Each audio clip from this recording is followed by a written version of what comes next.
Before coming on this trip, I asked my friend how it would be. She said it was definitely a life-changing experience.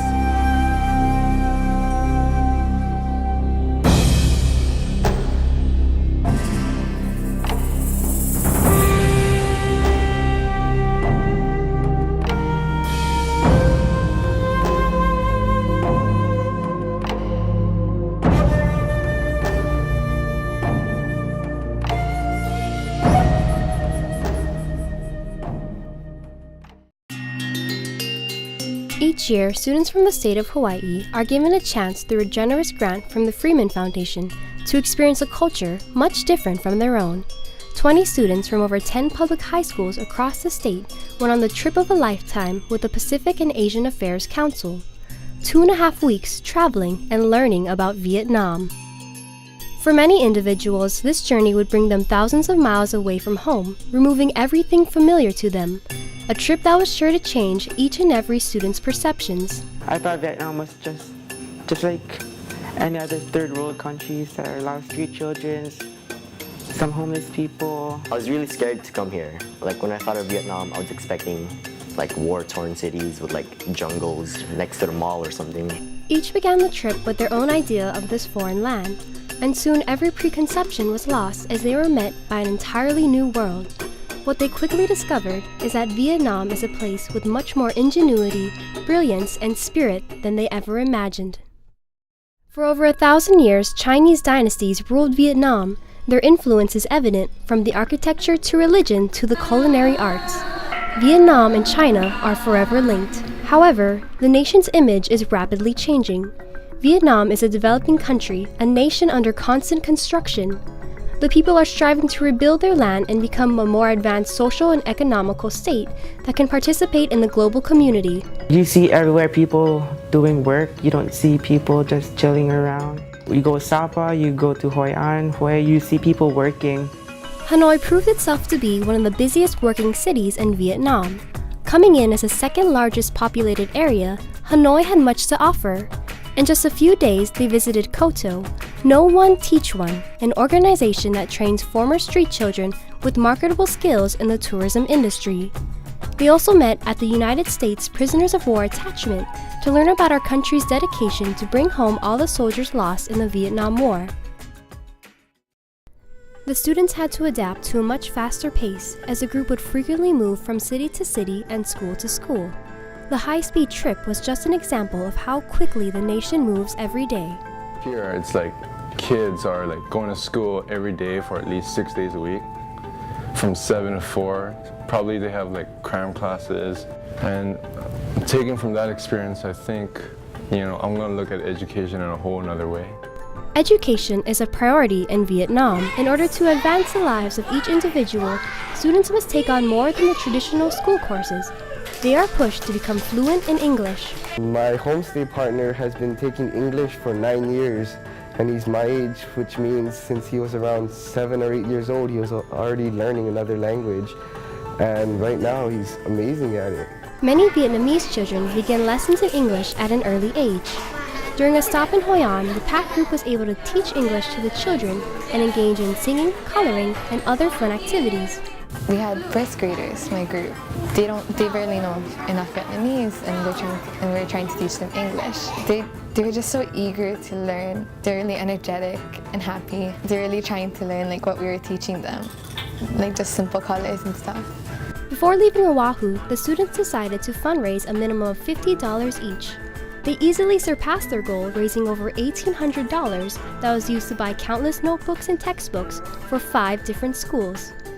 This donation made it possible for 130 children to attend school this year and later to resell their books in subsequent years. The PAC group was touched by the look of pure joy on the children's faces as they received their gifts.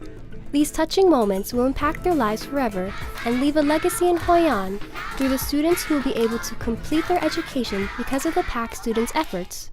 The kids here, they're all really grateful. Like when we passed them out the notebooks, it was just fun seeing their faces light up and seeing them all happy because we were able to donate so much.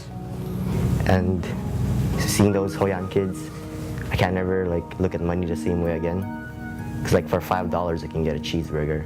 but here for $5 you can pay for like a classroom full of books. Like, how do you get a cheeseburger again after that? I'm grateful that even if I don't know all the students in Hoi An or Hanoi, I'm grateful that just being here and coming so far away and just talking with them and showing them pictures of what Hawaii looks like, it's like an opening of a window for them to know that we're just like them, and the past is the past, and we all as a world want to move forward and be prosperous and reach our dreams. They did not have the opportunity to meet every child their fundraising would touch. The Katie fam got a chance to help someone special. I got tailor clothes in Hoi An, and my tailor, it has so happened that her children goes to the school that we went to, and I ran into her at the last day we were there. And you know, there's a difference between making a difference and making a difference on somebody you know. It feels really great. It's indescribable. And you can see that they're actually really happy and they appreciate what we do for them. They bonded with the locals and the students through multiple homestay experiences in cities like Sapa, Hue, and the Mekong Delta. At every destination, they strengthened their knowledge of the country and their connection with the people.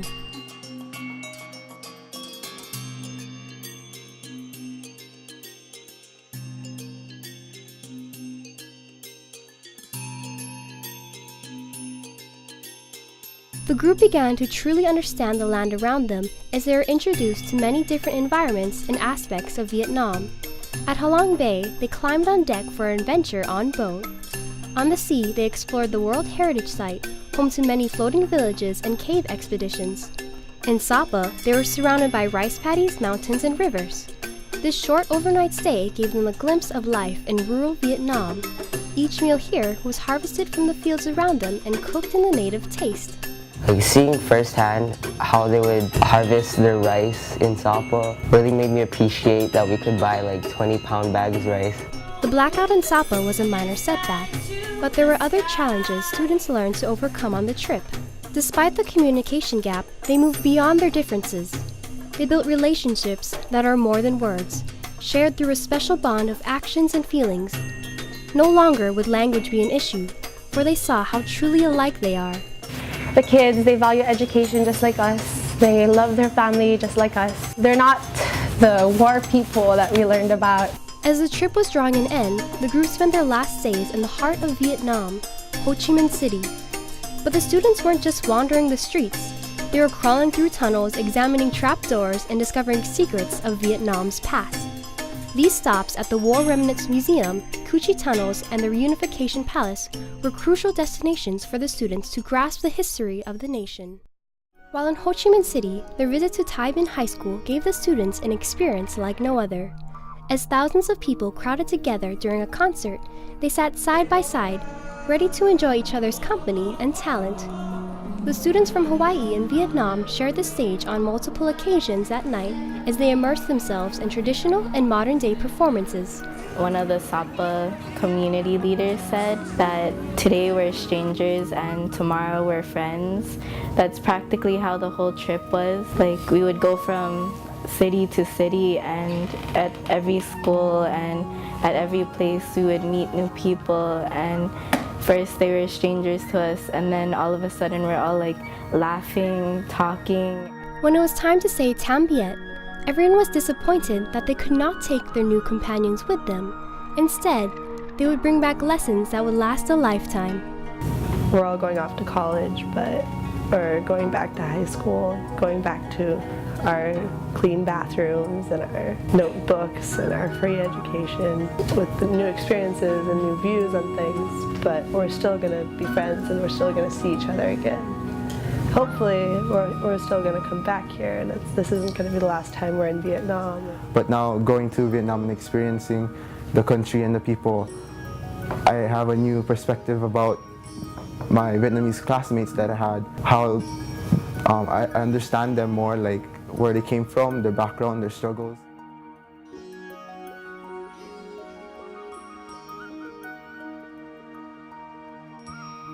After 2.5 weeks here, I really believe that it was really a life-changing experience for me and more. I got to learn the culture, I got to make new friends, and I got to learn more about my own self. I hope that from this experience, we'll all stay connected, and that no matter where we go, we'll remember that this experience is just a gateway for all of us to become more globally minded and make us all realize that there's more out there than just Hawaii and even America, that we can make a difference wherever we go, and we should take the opportunities of being in America and spread that